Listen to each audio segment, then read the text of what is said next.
10월 28일 금요일 새벽기도회를 시작하겠습니다. 사도신경을 고백하시고 찬송가 543장을 부르신 후에 하나님의 말씀을 함께 나누겠습니다. 오늘 하나님께서 저희에게 허락하신 말씀은 창세기 41장 1절부터 16절까지의 말씀입니다.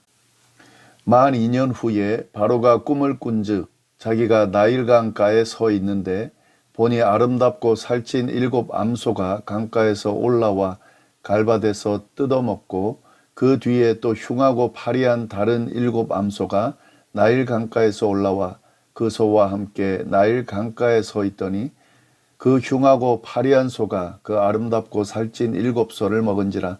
바로가 곧 깨어 있다가 다시 잠이 들어 꿈을 꾸니 한 줄기에 무성하고 충실한 7 이삭이 나오고 그 후에 또 가늘고 동풍에 마른 7 이삭이 나오더니 그 가는 7 이삭이 무성하고 충실한 7 이삭을 삼킨지라.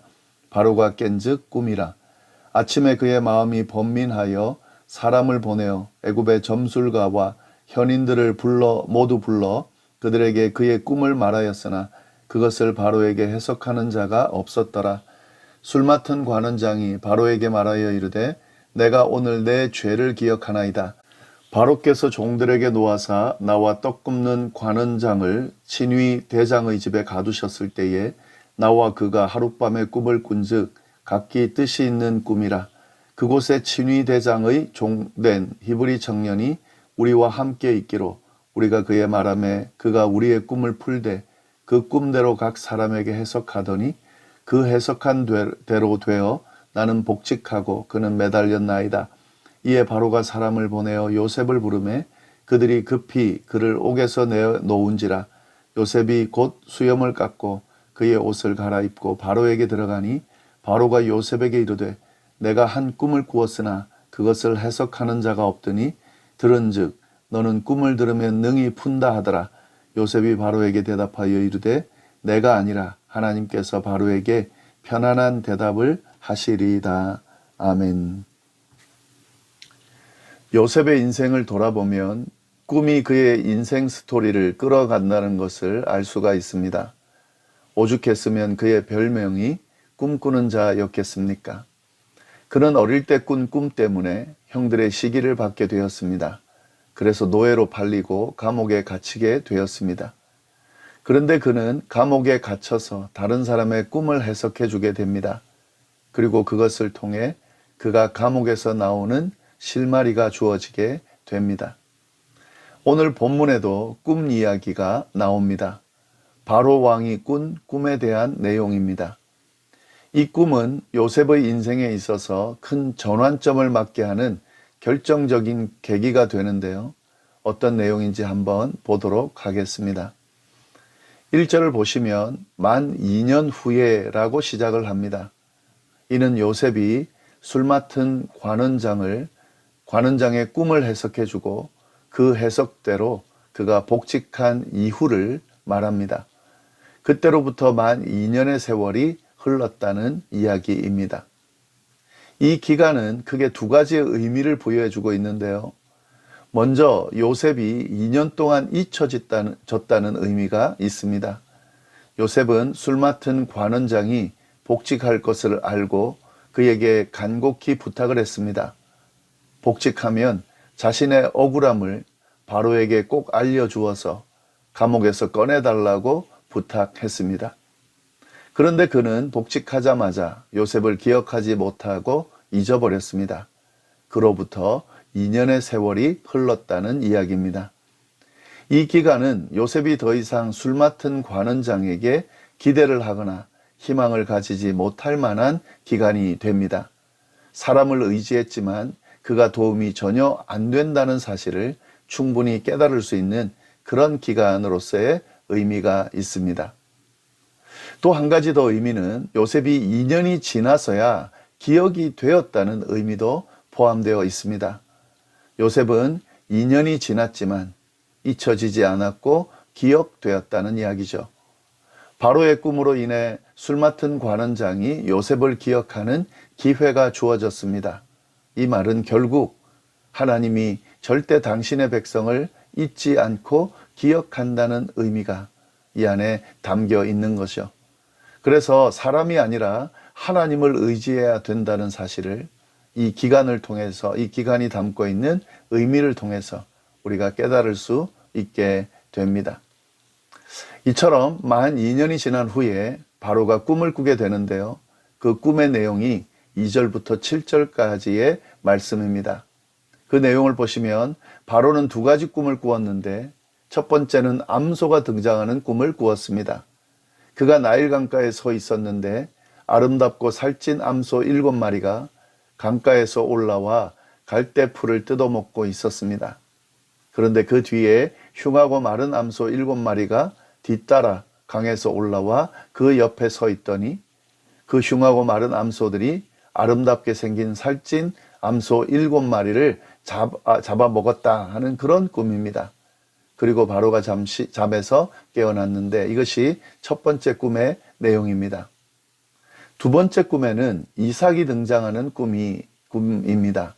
바로가 다시 잠이 들어 꿈을 꾸었는데 이번에는 한 줄기에 토실토실하고 좋은 이삭 7개가 자라고 있었다는 거죠.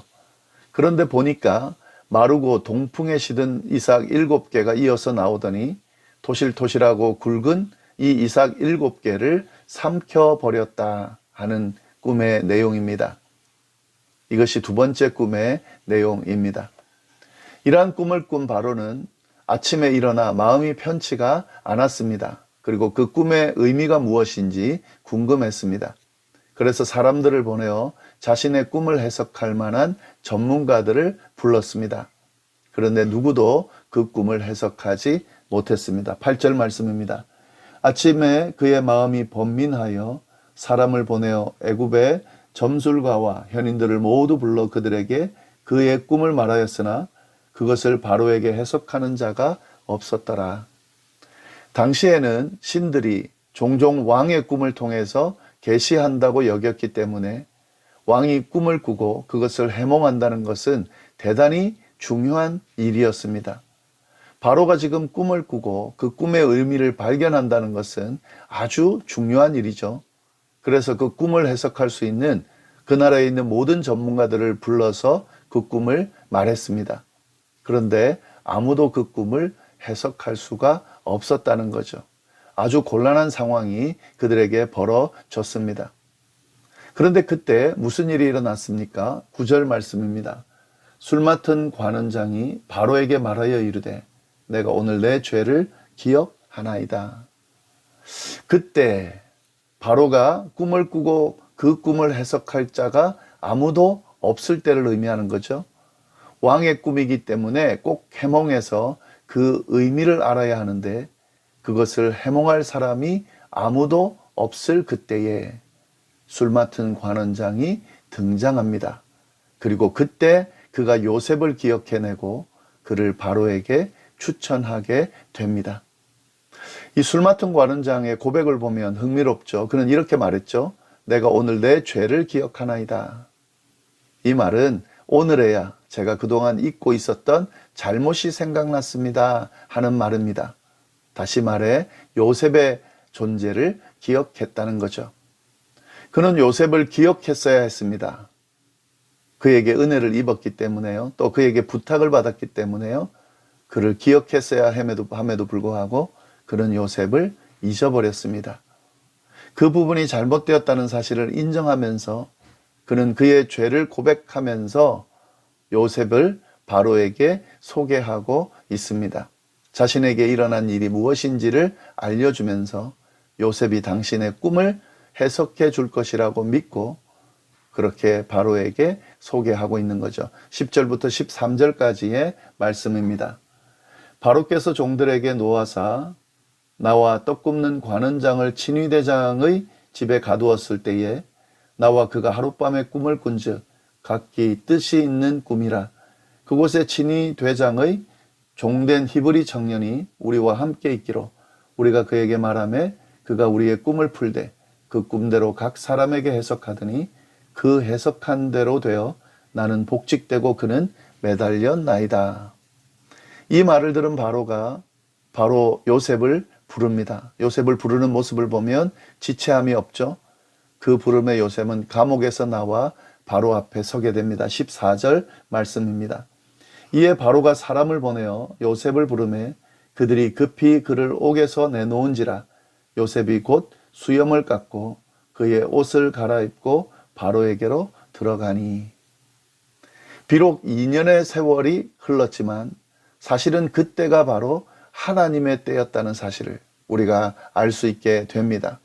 앞에서 말한 것처럼 사람을 의지하는 것이 허탄한 것임을 깨달을 즈음에, 그리고 하나님께서 요셉을 훈련시키시고 드디어 준비가 되었다고 생각하실 그때에 이런 일이 일어났다 하는 거죠.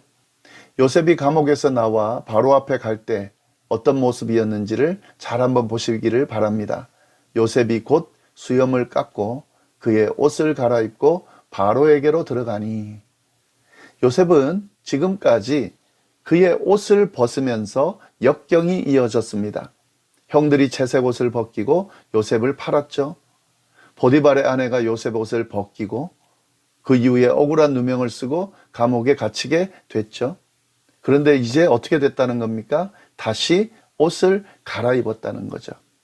이제 요셉이 회복될 것이라는 사실을 알려주고 있습니다. 드디어 요셉은 준비가 되었고 하나님은 그 요셉을 통해서 당신의 일을 이제 행하실 것입니다. 바로는 자신 앞에 선 요셉에게 꿈을 해석해 줄 수 있냐고 묻습니다. 15절 말씀입니다. 바로가 요셉에게 이르되 내가 한 꿈을 꾸었으나 그것을 해석하는 자가 없더니 들은즉 너는 꿈을 들으면 능히 푼다 하더라. 여러분, 이 부분은 참 중요한데요. 술 맡은 관원장은 요셉을 뭐라고 소개하면서 바로에게 소개했냐면 히브리 청년이라고 소개를 했습니다. 히브리 청년이라는 말은 한낱 별 볼 일 없는 존재라는 의미가 이 안에 담겨져 있습니다. 별 볼 일 없는 존재가 지금 애굽 왕의 꿈을 해석해 주기 위해서 서 있다는 거죠. 누구도 해석하지 못한 그 꿈을 지금 한낱 별 볼 일 없는 히브리 청년에게 해석해 달라고 부탁하고 있는 거죠. 이런 일이 일어난 이유와 의미가 요셉의 고백 속에 잘 드러나 있습니다. 16절 말씀입니다. 요셉이 바로에게 대답하여 이르되 내가 아니라 하나님께서 바로에게 편안한 대답을 하시리이다. 이 바로의 꿈은 하나님께서 주신 계시의 내용을 담고 있는 꿈이었습니다. 그러니 하나님이 아니면 누구도 그 꿈을 해석해 줄 수가 없겠죠. 당시 신으로 여겨졌던 애굽 왕도 그 꿈을 해석하지 못해서 근심에 빠져 있을 수밖에 없었던 이유가 바로 여기에 있습니다. 그리고 그날에 내노라 하는 꿈 해석자들이 다 몰려들어도 그 꿈을 해석하지 못했던 이유가 바로 여기에 있습니다. 그리고 그 꿈을 별 볼 일 없는 히브리 청년이 해석해 줄 수 있는 이유가 바로 여기에 있습니다. 그 모든 것이 하나님의 손에 달려 있기 때문입니다. 바로를 넘어서는 천지 만물의 주인이신 하나님의 존재가 이 과정 가운데 온전히 드러나고 있습니다. 이는 이 사건을 보는 사람들에게 누가 천지 만물의 주인이신지를 분명하게 알게 하는 그런 말씀이다 하는 거죠. 또한 이 요셉을 향한 하나님의 뜻이 드러나고 있죠. 요셉을 통해 이루실 미래의 계획이 또 드러나고 있습니다. 하나님의 역사가 이 과정 가운데 함께 하시면서 요셉을 하나님의 뜻에 합당한 사람으로 세우고 그를 통해서 일해 나가는 과정을 통해서 결국 우리에게도 동일한 모습으로 다가오신다는 사실을 우리가 말씀을 통해서 깨달을 수 있습니다. 이 깨달음을 잘 기억하면서 우리의 삶 속에 우리의 신앙 속에 잘 적용할 수 있기를 바랍니다. 기도하겠습니다. 하나님 아버지 감사합니다. 귀한 말씀으로 또 오늘 하루를 시작합니다. 요셉을 통해서 드러난 이 하나님의 존재를 우리가 잘 기억하게 하시고 또 이 과정 가운데 하나님께서 섭리하시고 친히 주도하신다는 사실을 우리가 기억하면서 우리의 삶 가운데서도 역사하시는 그 하나님 인지하면서 그 하나님과 동행하는 우리의 삶이 되도록 인도하여 주옵소서. 오늘 하루도 하나님의 은혜가 충만한 하루가 되기를 간절히 바라고 살아계신 예수님의 이름으로 기도드립니다. 아멘.